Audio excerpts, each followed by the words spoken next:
A Tale of a Muslim Girl and Her Infidel Lover. A novel by Dr. A. Ahmed.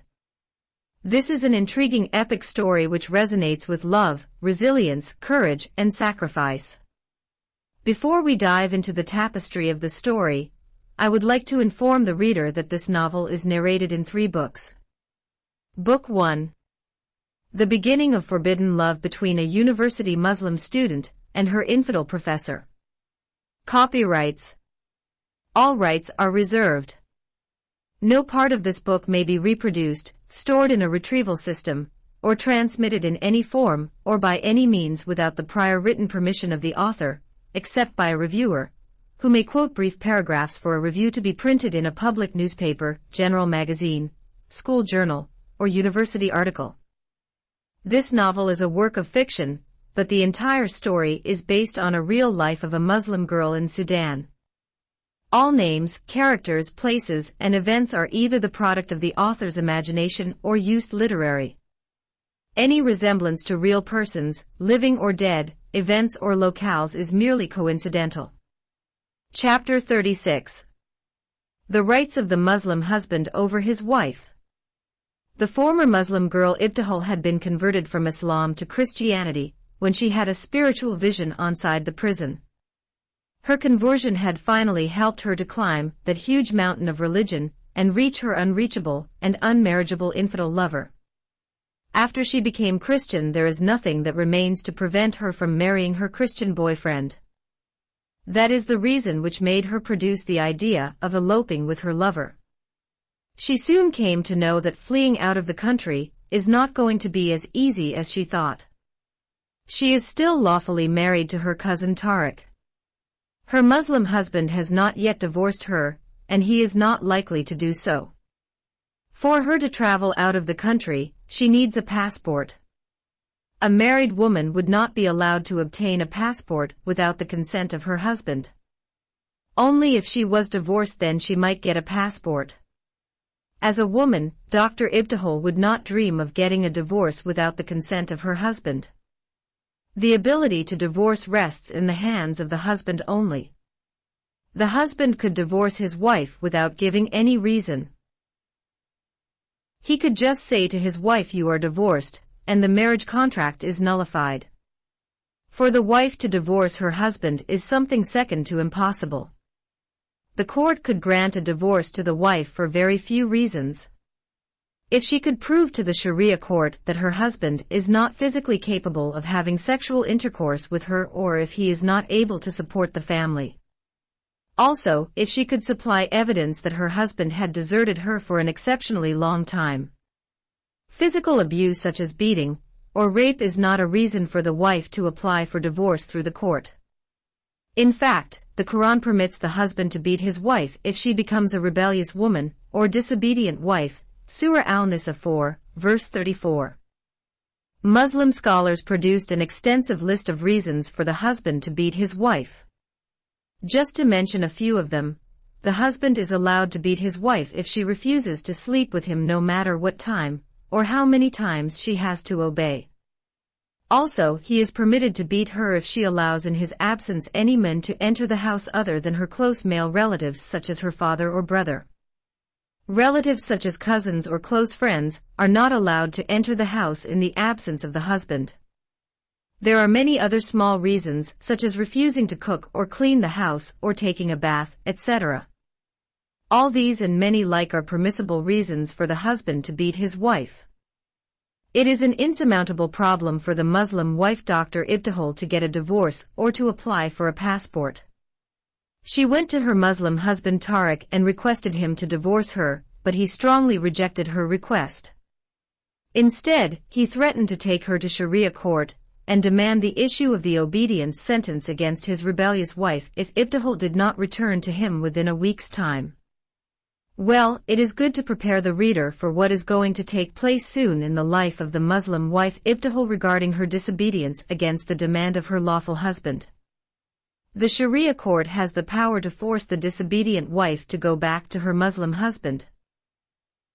We will talk in detail about that inhumane law which permits and justifies such a misogynistic obedience sentence when we come to it. Dr. Ibtihal talked to her Christian lover about her insurmountable problem of divorce and passport. However, to solve this invincible problem, Dr. Samir suggested that his girlfriend should not tell the passport office that she is a married woman. She welcomed the suggestion and went to the passport office and lied to them. When she said she is not married, the passport office told her she must bring her father. When she told them her father died, they asked her to bring her brother. When she said she had no brother, they wanted her to bring one of her uncles or grandfathers. Because the so-called disgraceful and adulterous wife Ibtihal has been boycotted by all members of the royal family and disowned by her own immediate family members, her plan to obtain a Sudanese passport has failed. Chapter 37. Do you have any legal reason for divorce? During her trial and the time she spent in jail, Dr. Ibtihal's son was placed into a charity home called Dar al-Magoma, which was created for solving the increasing phenomenon of abandoned illegal babies. Every year, many Sudanese girls become pregnant through al-Zawaj al-Urfeo, which means traditional or customary marriage. This kind of marriage is lawful in Sunni Islam, but not recognized by the Sudanese Muslim society. It is the same as the enjoyment marriage in Shiite Islam in Iran or Iraq, which is called mutta, or the enjoyment marriage. In the mutta marriage, the boy has to say to the girl, "I marry you myself," and she has to say the same to him. Then he has to give her some money for allowing him to have sex with her pussy. As soon as the sexual intercourse is over, the marriage is nullified. Shortly after that, the same girl can go and contract herself in another enjoyable marriage with another man. The girl can contract in marriage with 10 men in the day. This kind of marriage is similar to prostitution. The only difference between the Shiite enjoyment marriage and Sunni enjoyment marriage, the former doesn't require a witness, whereas the latter needs one single witness. The al-Zawaj al-Urfeo doesn't require the permission of the girl's parents or a religious judge to perform it. The boy and the girl can get married to each other with one single witness, and usually this witness is one of their classmates or friends. When the girl becomes pregnant through this marriage, her family and society will not accept her baby and consider her child an illegitimate child. Accordingly, to avoid social disgrace or honor killing, such a girl will secretly deliver her baby and throw it inside a garbage container. Many of those abandoned babies got eaten alive by stray dogs or died of negligence or lack of feeding. Many times, those babies were rescued by others and handed to the police authority. Since the Quran forbids adoption and it is unlawful to run an orphanage in a Muslim society, the Khartoum government established Dar al-Magoma to shelter those illegitimate babies. Therefore, the so-called Wad al-Haram or illegitimate son of Ibtihal is kept in that place until his mother came out of prison, and she requested the police to return her baby to her. As soon as she was released from prison, the son had been given back to his biological mother. A month passed since she was freed from the women's prison. She spent this month with her colleague, another doctor. Her friend is known as Samira. She is a married woman and has lovely 3 little daughters. She is a good woman, and her husband also is a decent man. Both husband and wife love Ibtihal and her baby and treat them very well. Dr. Ibtihal also loves them and looks at them as her own family. Even so, she did not inform them about her conversion from Islam to Christianity and her plan of escape. As Muslims, she knew they will not tolerate her abominable deed of apostasy. If they don't report her to the police, for sure they will kick her out of their house. During this month, Dr. Ibtihal continued to work in Soba Hospital. Her life went on fairly well. Things might continue like that if it wasn't for a small letter that came to her through her address in the hospital. The letter is an invitation to attend a hearing at the Sharia court. The invitation does not explain why she has to appear before the judge again. This time, Dr. Ibtihal does not worry much about the invitation as she did before. She just informed her Christian lover and the Muslim family with whom she is living that she is called for a hearing at the Sharia court. The news has frightened her infidel lover and made him think it has something to do with her secret conversion from Islam to Christianity. Despite that, the girlfriend Ibtihal assured her Christian boyfriend that no one knows about her apostasy except him and their Lord Jesus Christ. On the hearing day, she took her little baby boy and went to the Sharia court. This time the court is not full as before. In fact, this time the hearing took place in a small room. A bunch of people who have nothing to do in life except poke their noses on other people's affairs attended the hearing. Most probably, those people do not know what is going on in the life of the suspected woman Ibtihal. They are simply curious people who love to know what was going on at the Sharia court.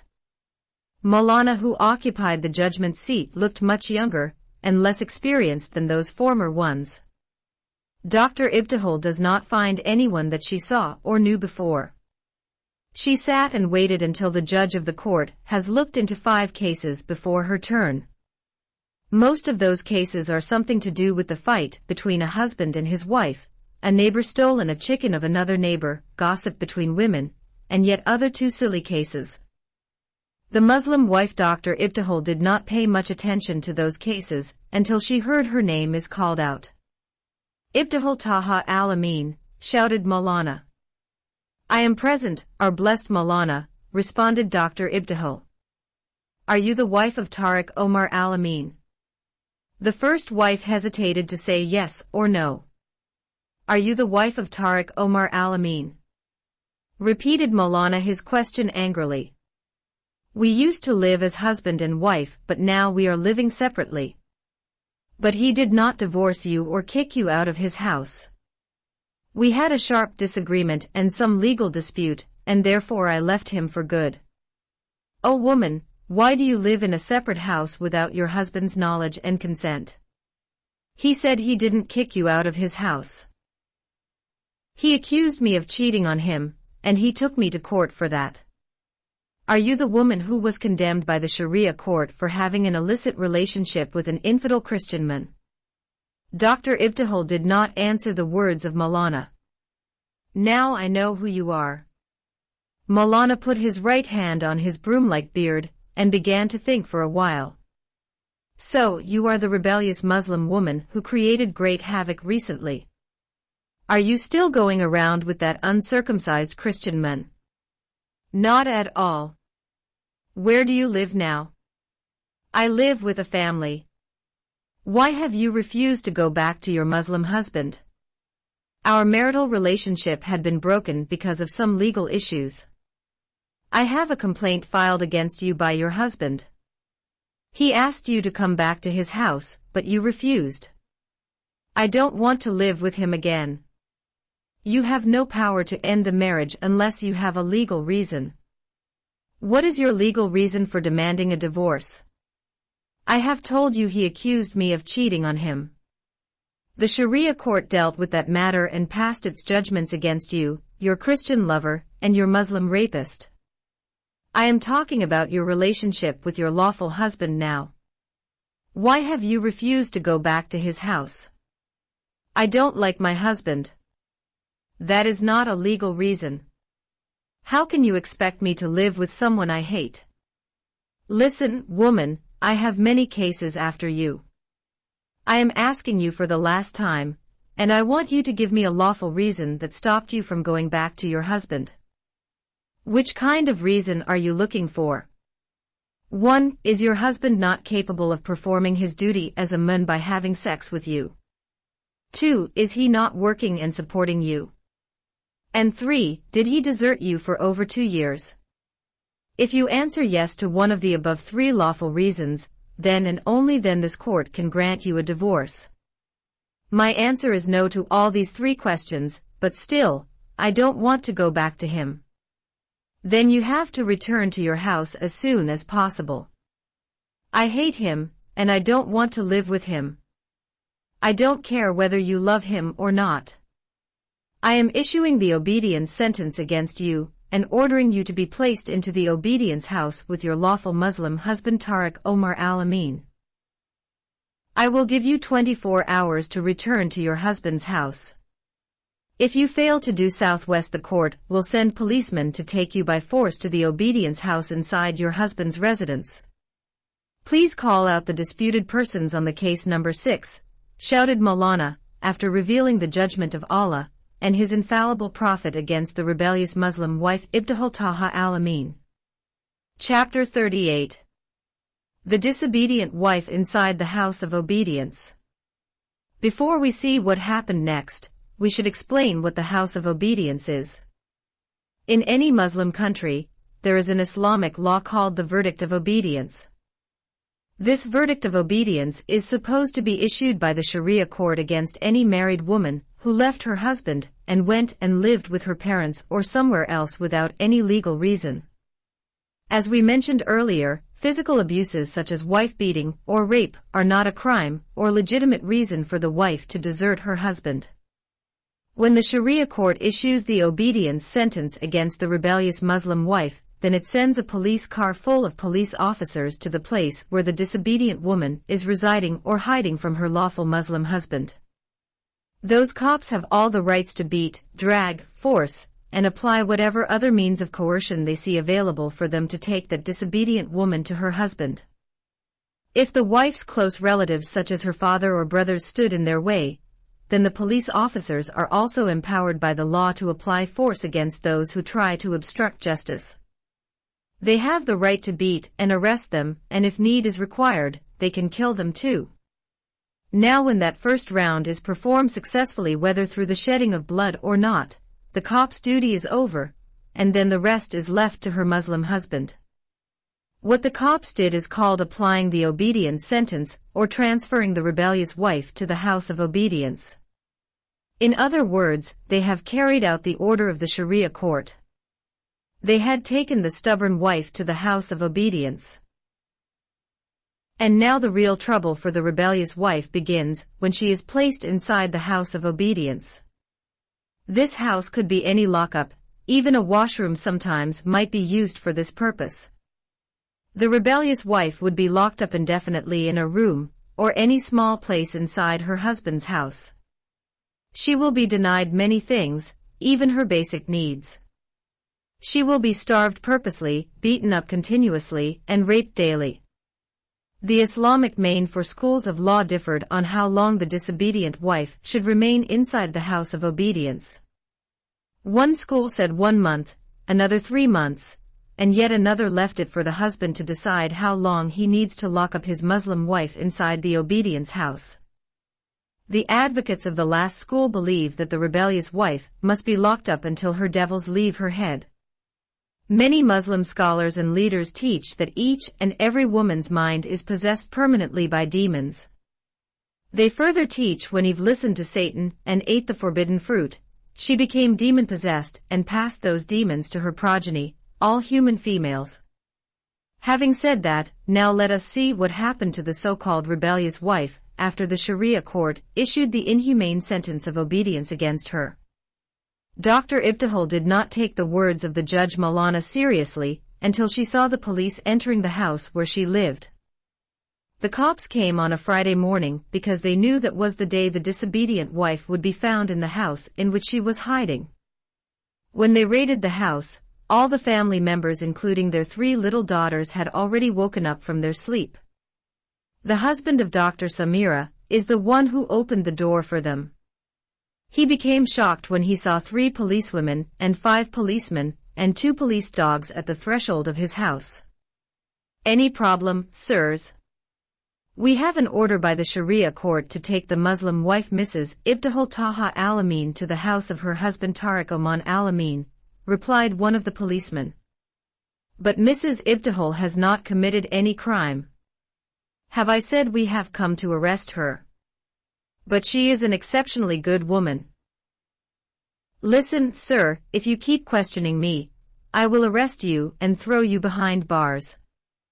Just step aside and let us come in before we force you to do so."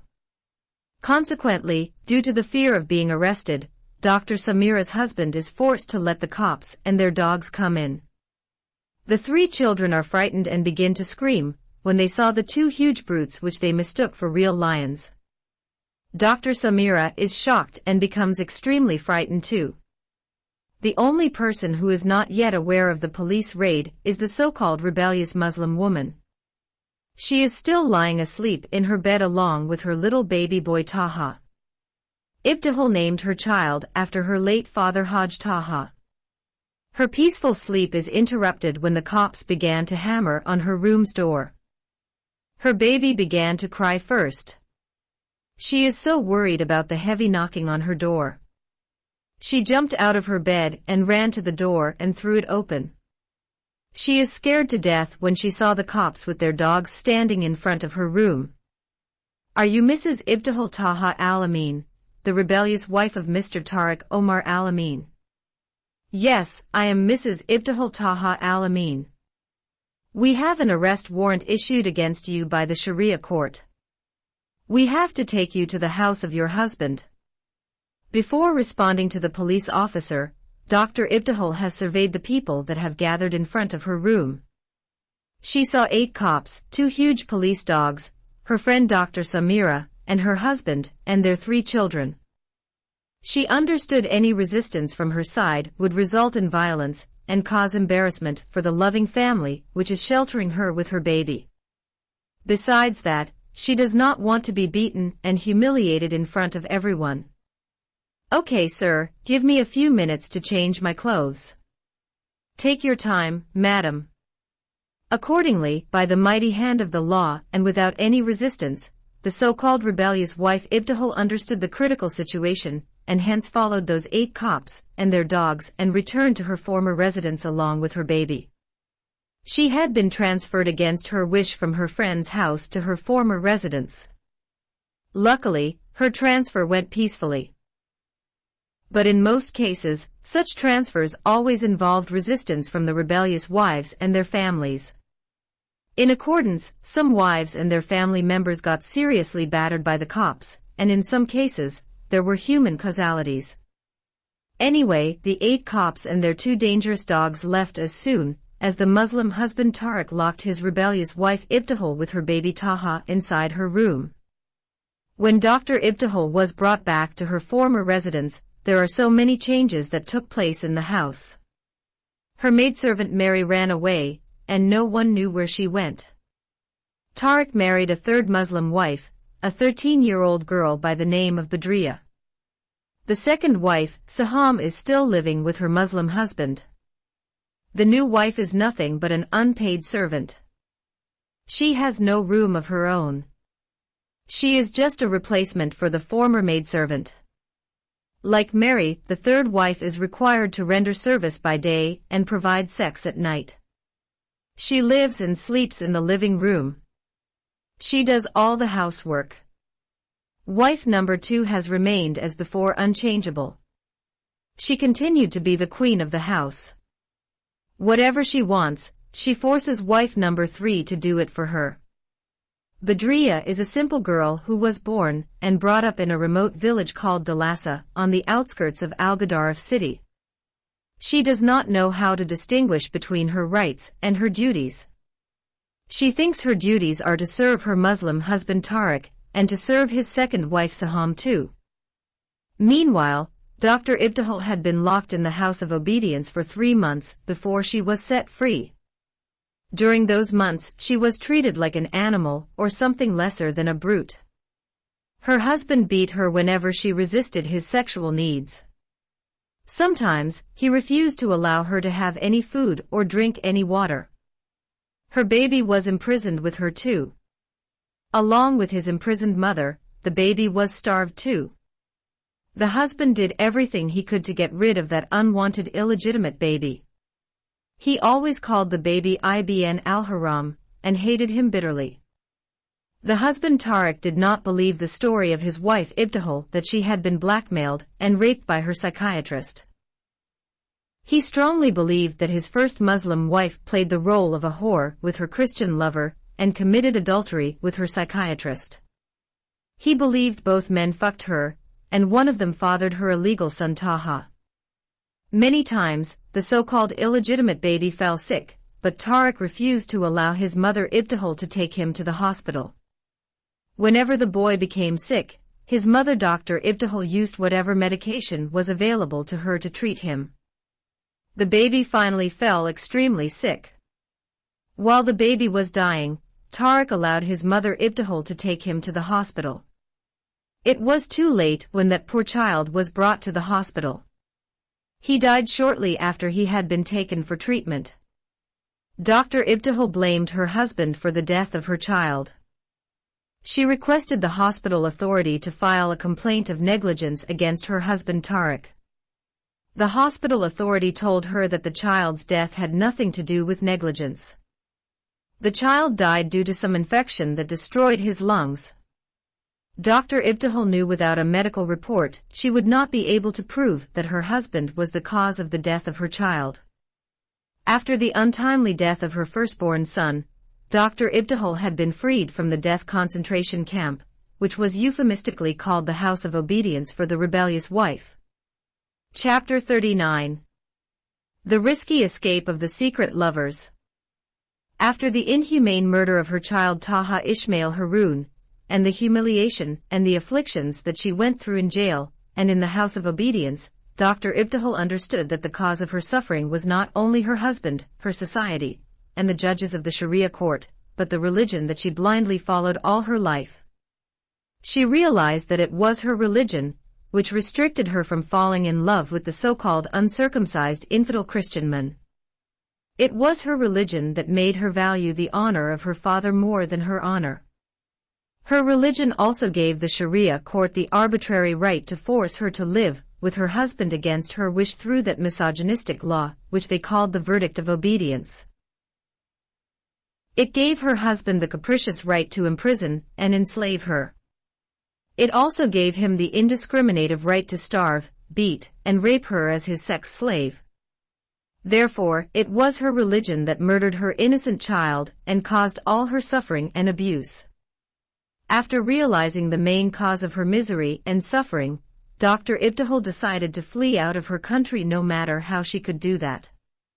She managed to contact her Christian lover and disclosed to him the plan of her escape. Her lover Dr. Samir reluctantly accepted the plan and agreed to join her. Dr. Ibtihal told her lover she would flee first, and then he must join her later. Her brave Christian lover refused to allow her to carry out her plan to escape alone because it involved an elevated risk. He knows in such a man-dominated society his young and pretty girlfriend will be gang-raped before she reaches any border. While everyone is sleeping, Dr. Ibtihal has been able to sneak out of the house of her husband Tariq. It was 4 o'clock in the morning when she left the house of agony, affliction, and abuse. She took from her room just a couple of dresses and a few shoes and her purse. When she came out, she found her infidel lover waiting for her in his car. According to their plan, the two intimate lovers decided to travel from the capital city to Kassala city. It is an 8-hour trip. From Kassala, the lovers need to drive a few hours or so until they can reach the Sudanese-Eritrean border. Then they must try to cross the border without being caught or shot by the border patrol. If everything goes well, then the lovers should travel to the capital city of Eritrea. When they reach Asmara city, they must seek refugee status on the basis of religious persecution. Dr. Ibtihal came up with that plan because she heard that some wanted politicians managed to flee out of Sudan in that way. Basing her information on a mere hearsay, she miscalculated and underestimated the substantial risk involved in such a hazardous journey. As soon as his Muslim apostate girlfriend entered the car, Dr. Samir headed towards the east. It took his car 45 minutes to reach the Al-Gadarif-Kassala highway.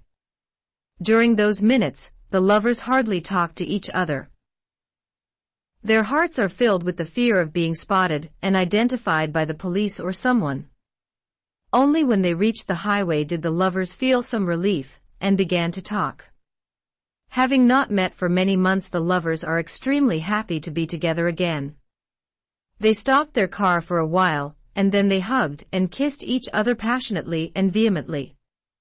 The trip from the capital city to Kassala city went quite smoothly. Nothing had hindered their way during those 8 hours. Only at the time, their car reached Al-Gadarif city after 5 hours, where Dr. Ibtihal was born and brought up. She wept bitterly when she remembered her late father and her innocent childhood. At Kassala city, she fully veiled her face and left only her beautiful eyes visible. Then she went to a restaurant and bought some food. It is a common social phenomenon in Kassala city to see women concealing their faces by their saris and walking in the streets, while nothing can be seen of them except their beautiful eyes. Kassala has the most beautiful girls in Sudan because the people of that city are a mixture of Ethiopians, Eritreans, Arabs, and African Sudanese. The lovers ate their food and rested for an abbreviated time before they resumed their uncertain trip. Before they left, they filled the tank of their car. They also bought a couple of containers and filled them with gasoline. At 2 p.m., the lovers left Kassala city and headed toward the Sudanese-Eritrean border. They can northwest longer drive on the smooth highway. The road is rough and driving on it is difficult. There are hardly any cars coming on their way. It is a lonely road. The lovers have no road map. They got confused when they traveled for a couple of hours. They found a crossroads. The road is divided into 2 directions. The lovers have no clue which direction to follow. They waited for a car to come, but they saw none. At last, they picked up a direction at random and continued their hazardous journey. The lovers continued their uncertain journey for the other 4 hours without seeing any car or human habitat. According to their expectation, they are supposed to reach the border around 12:30 a.m. At 1:30 a.m., the lovers understood that they had taken the wrong road. They decided to stop their car and wait until morning. Whatever fuel they carried with them as a reserve has finished. They have little fuel now. The 2 lovers were so exhausted, therefore they decided to sleep. Their sleep had been interrupted when they heard someone knocking on the window of their car. Dr. Ibtihal screamed when she saw a man with hair like a bush was standing as a black demon in front of their car. The man's clothes seemed like he had never washed them since the time he bought them. They have been smeared with dust and sweat. Dr. Samir opened the door and got out of the car. "Hello, sir," said Dr. Samir while smiling. "Salam," replied the man. "We are going to Eritrea, but we lost our way." "You are in Eritrea?" "Really, thank God." "Which city are you going to visit in Eritrea?" "Asmara." The man whistled and then laughed. "You are in the wrong way. You need to go back and take the other road. We have little fuel left in our tank. We cannot go back without getting fuel. There is a short way, but you cannot go in your car. There is no bridge on the river." "How far the river from here?" 40 minutes. "Is there any place that we can get gasoline?" "You cannot get gasoline in this area." "What shall we do then?" "You made a big mistake by taking this road." "Is there any nearby village or town?" "There is a small village near the river." "How can we get to that village?" "Just continue following this road. You will not miss it. This road ends in the village." Although the lovers have lost their way, they are so glad that they have already reached Eritrea without being hindered by the border guards. Their joy made them celebrate their victory with endless kissing and hugging. In that quiet night and lonely place, the lovers have soared into indescribable ecstasy of the joy of love and unrestrained sexual pleasure. Chapter 40. The lovers at the Sudanese-Eritrean border. It is early in the morning when the lovers have entered the small village. The villagers have already awoken. Many children gathered around the car when they saw the lovers driving their vehicle in their village. The children dressed up in rags and looked like they had been buried in the ground and exhumed out. Those kids smell worse than the toilet and cesspool. Most of those emaciated children have not seen a car before. Dr. Samir got out of the car and tried to converse with some of the villagers. They cannot understand his words. None of the inhabitants of that village can speak Arabic or English. They can speak only the Tigrinya language. It is an Ethiopian Semitic language spoken by about 70% of Eritreans. The only word they understood was the name of the capital city of their country, Asmara. They pointed their hands towards the river. Dr. Samir remembered that the men they met on the way told them only through the river they can go to the capital of Eritrea. Some young men showed Dr. Samir and Dr. Ibtihal the place where they could find a boat to take them across the water to the other riverbank. The main problem that faced them is what they should do about their car. The lovers tried to explain to the villagers that they wanted a place where they could cross the river with their car. An old man understood the problem and showed them where to go to find such a place. He told two young boys to accompany them and show them the shallow place. The lovers drove their car across the muddy riverbank with much difficulty. Their small car got stuck in the mud many times. In each time they managed to push it out of the mud. After driving for many kilometers, the two lovers reached a place where their car could drive in shallow water. Before they crossed the river, they thanked the two young boys and gave them some gifts and little cash in Sudanese currency. Although the lovers crossed the river, they have no clue where they are.